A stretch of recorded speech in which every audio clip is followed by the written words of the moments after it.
I'm Nico and welcome to my channel. Today I'm going to do a Q&A because I reached 2,000 subscribers.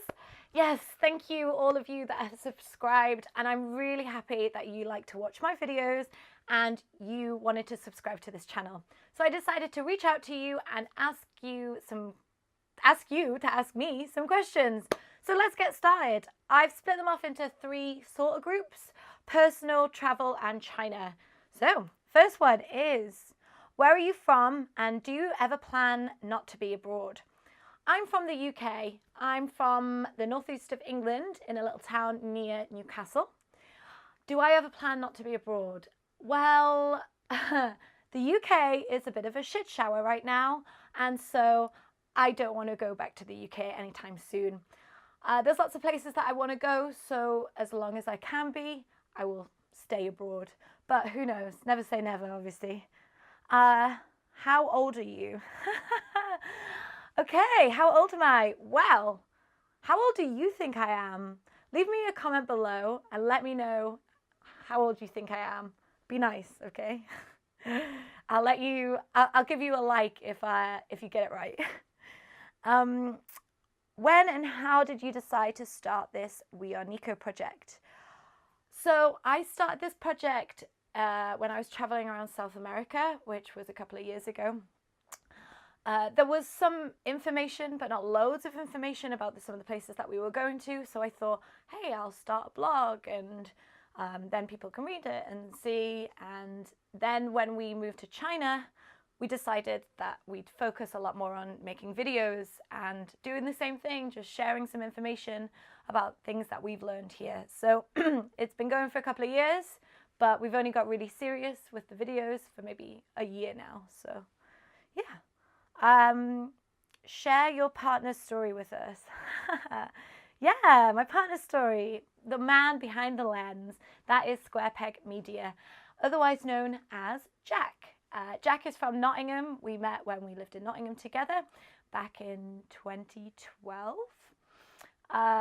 He has obviously come on all the journeys with me together. We go together and do all them beside each other. We're rambling now. He is a video editor, you might have guessed. He's also a trained ski instructor. He can speak German. His favourite food is pizza. What else? Yeah, and we like making videos together. Yeah. Next question is, are you a teacher or Chinese student? What is your other job besides YouTube? Yes, I have another job. I moved to China 2 years ago to become a teacher, an English teacher. I'm actually not a teacher anymore. I still work for the same language school, but now they have an online product where the kids go on and they watch an interactive TV show, and I'm the TV presenter for that. So basically, I'm a kids TV presenter, which is a little bit different. Next is why you enjoy, if you do, your teaching job.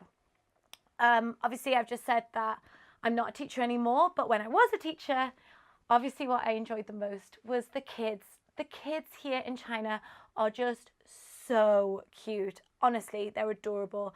And there's like nothing better than walking into a room full of 15 kids and them all running at you and giving you a hug and being super excited that you're there to teach them. So the kids are amazing here. Now that I'm not a teacher anymore, my job is like really great because I get to go to different universes, I get to be different characters, and it's just really fun. So next one is, can you see yourself living in China long term? So this is a difficult one because obviously we only plan to be in China for a year. Now it's 2 and it's probably going to be 3. And so obviously that's quite long term. Every year we're like, okay, 1 more year, just like everybody else who's in China. But I think we'll be here for a little while longer. Who knows? What has been the most challenging for you living abroad? The most challenging thing about living abroad is definitely the language barrier. Here in China, it's really difficult. I don't speak Chinese. I can still get by, But it is, I do feel like sometimes I'm living in this little China bubble where I have no idea what's going on. When we were traveling South America, it was the same. I speak a little bit of Spanish. At least it's a Latin language, so you can read it and kind of guess. But with the Chinese characters here, it's so hard to read and speak. So yeah, and obviously apart from that is like missing family and friends. Would you meet your subs or fans? Well, I don't know if I've got any fans, but thanks. Yeah, I definitely meet up with some subs that got in touch with me, as long as you're not a weirdo. No, I mean joking. I've met up with some people before that have like messaged me on Instagram, and they've just moved to the city, and you know, it's great to have somebody that already knows, and so I'm happy to help whenever I can. What camera do you use? I use a Sony a7S, and amongst other things, I have a kit below, so if you click on the link you can check out my full kit there and see what I use. Do you still love garlic bread? Okay, so this is a question from one of my best friends, and I mean, like, what kind of question is that? Of course I still love garlic bread. I mean, like, come on.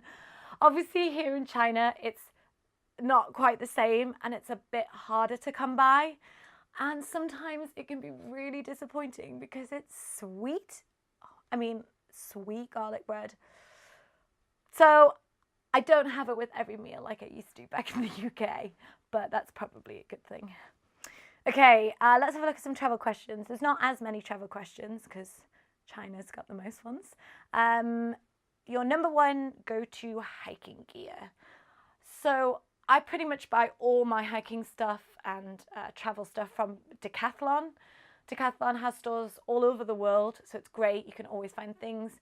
It's really high quality, it's reasonably priced, and it does like loads of different sports. So you get hiking stuff, ski stuff, whatever you want.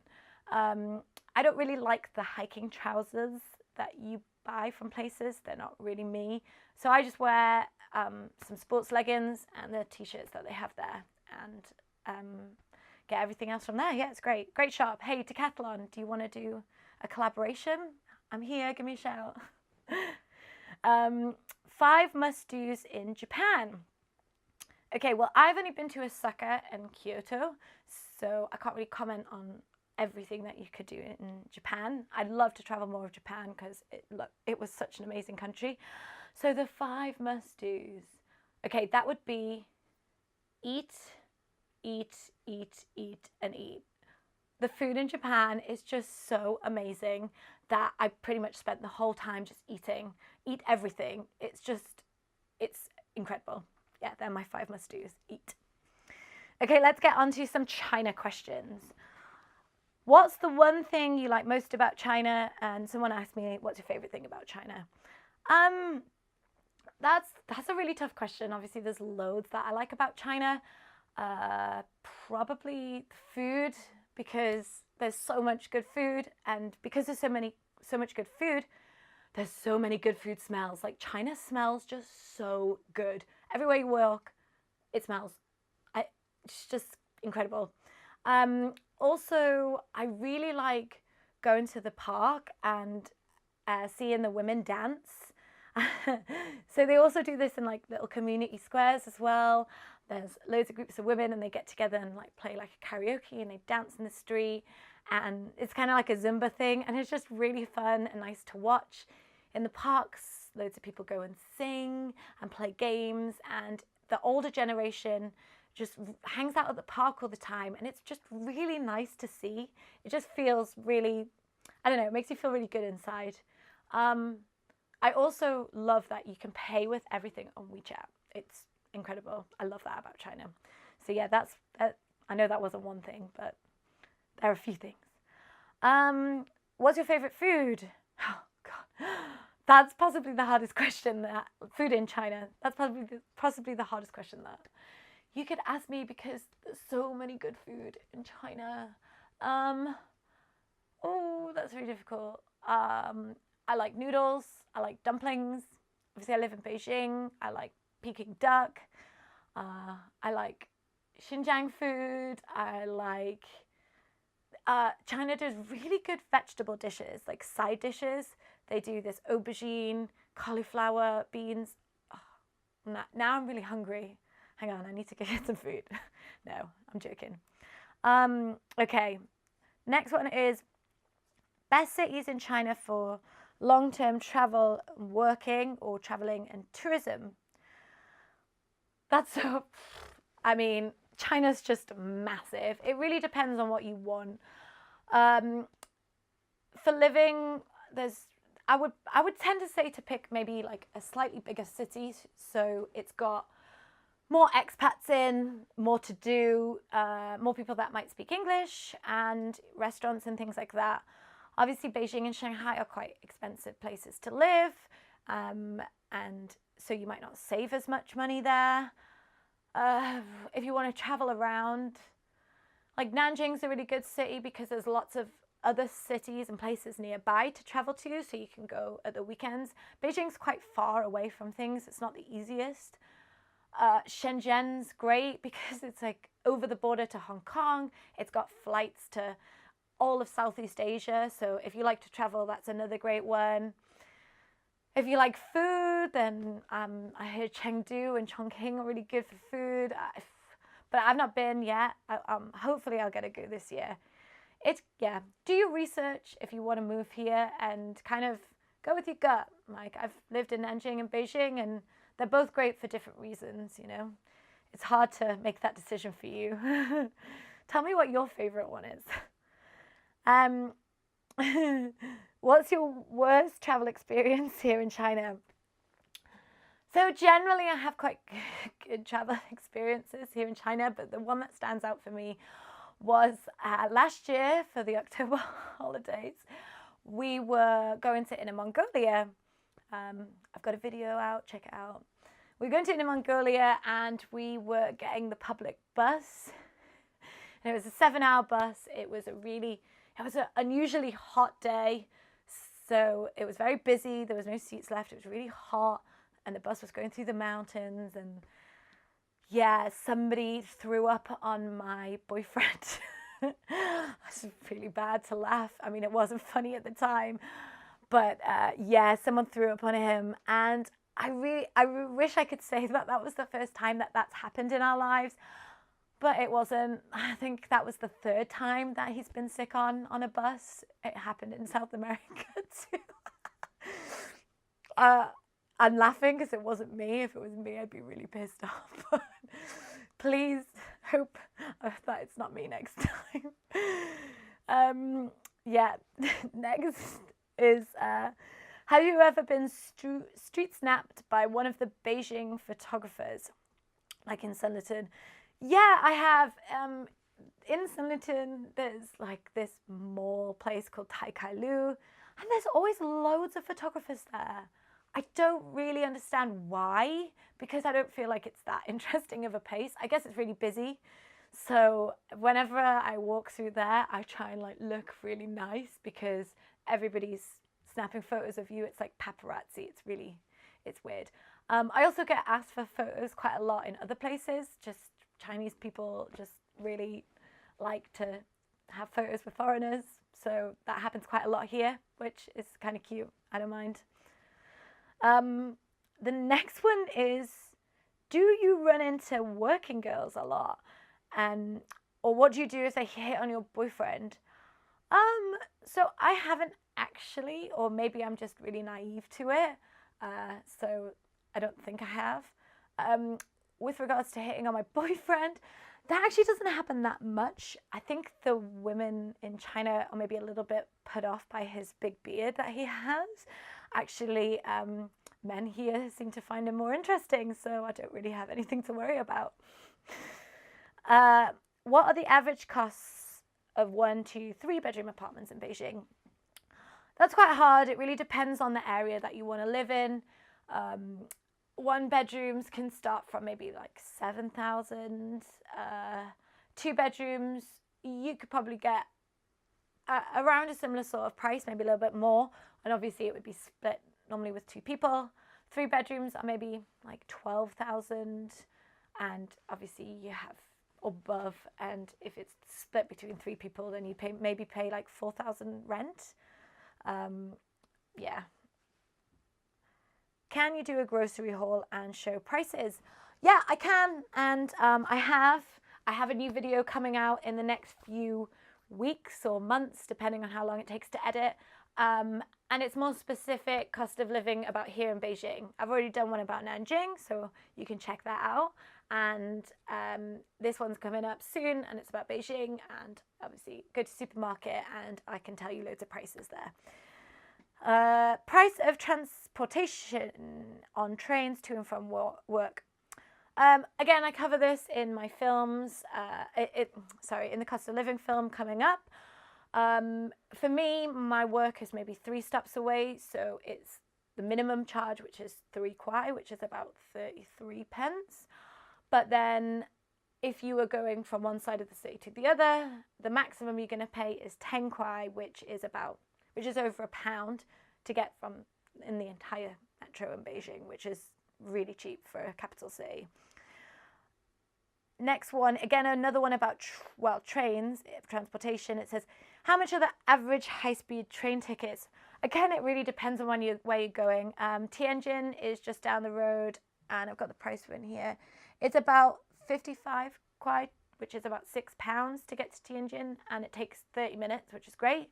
Say if you're going to Shanghai, it's about 550 kwai, which is about 60 pounds. So again, it depends on where you're going. But a great website that you can use to check out the prices is called Ctrip. You can book all your train tickets there, and you can pick them up at any station in China, which is great. So use Ctrip. It's brilliant. Can you drink the tap water in Beijing? No, you can't. You can't drink it anywhere in China. Don't drink the tap water. We have a Brita water filter, so we boil the kettle and we use a water filter to drink our water, and that's fine. Apparently you can get water filters for the faucet as well, so we might look into that soon, but because we don't want to use bottled water, so just don't drink the tap water. I mean, the good thing is bottled water here in China is actually really cheap, so it's not like in the UK it's not very cheap. What to pack when relocating, i.e. skincare? Yeah, if there's something that you use all the time, then I just say bring a couple. Whenever we go home, which is usually about once a year, we usually stock up and we bring a load of toiletries. So if you've got a favorite face wash, bring it, moisturizer. You can buy things here, but it's a bit pricey. If you want, you just head over to Japan and Korea, get that Body Shop things that you like, or get some friends to bring it over. That's what that's what we do. Would you like me to make a specific packing video? Leave me a comment if you would, and I can try and do that and show you what I normally bring across. Obviously, it would depend on what you normally use. The next says, the best places or means to find your tribe and make new friends in Nanjing. Well, I would recommend joining some Facebook groups. There's a couple of Facebook groups for expats in Nanjing, and so you can meet people on there. It would show you some events that people might be doing, so obviously you could go there and meet some friends. There's a bar called Ellen's where a lot of expats hang out, so you could hang out there, or have a look on Instagram. There's loads of people that live there. Get in touch. They can might meet you for a coffee or something. That's what some people have done to me here in Beijing, which everyone's in the same sort of boat when you're an expat, so everyone's happy to make some new friends. I was quite lucky when we moved here because the training school that I worked for is quite big, so in my centre there was about 10 foreigners, so you kind of automatically have a group of friends, and I knew people around the city because they all work for the same company. So obviously that's another thing. If you come with a big company, then you'll have a group of friends already, which is really good. How do you make payments in China, an app or cash? Well, I mentioned this before. I use an app called WeChat. WeChat is just the best app ever. You can do so much on it. I've spoke about it in one of my top 5 app videos. And yeah, it's just great. I very rarely carry cash, so it's a bit weird when you can't use it, which is pretty much never. Even like street vendors have the QR code that you can pay them with. If you're coming to travel, be aware of this and get cash out, because a lot of places don't take credit card. Cards just aren't a thing here in China. They skipped that stage. They went from cash to WeChat. So don't be expected to pay on your card. You probably can't. What's one piece of advice? Oh, this is the last question. So this is the last question. Thanks for watching up until now. Hopefully this is a good one. It says, what's the one piece of advice for someone planning on coming to teach in China? Okay. Do some research before you come. You know, talk to people, talk to different people about different contracts, and just make sure that you're coming with like a legit company. If they say that, oh, you can come on a tourist visa and then we'll switch it, be wary of this. You should come on a Z visa. It's the working visa, and you don't want to be working here illegally, because obviously that's not good.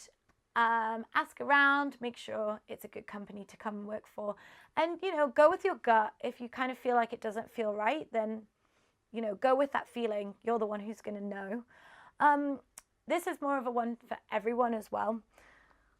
If you want to travel here as well, China is a country that's like full of surprises. Some people are a bit they're a bit put off by the culture shock. It's very different here. It's not a country that I've ever, not a country like I've ever been to before. And, you know, there's so much to do. There's loads of stuff to eat. Just be adventurous, try new things, just kind of go into it and embrace it, because it's an amazing place. So yeah, I really hope that you enjoyed my Q&A today, and I hope you got to learn a little bit more about me. I'm really happy if you've watched until now, and if this is your first time, then hit that subscribe button, but I'm assuming that you're all my subscribers anyway. So give me a big thumbs up, leave me a comment and let me know any other questions that you like, and maybe when I hit 3,000, I'll do another Q&A. So thanks for watching. I'll see you next time. Okay, quick bonus question. I just realized that I missed out a question, and probably one of the most important questions.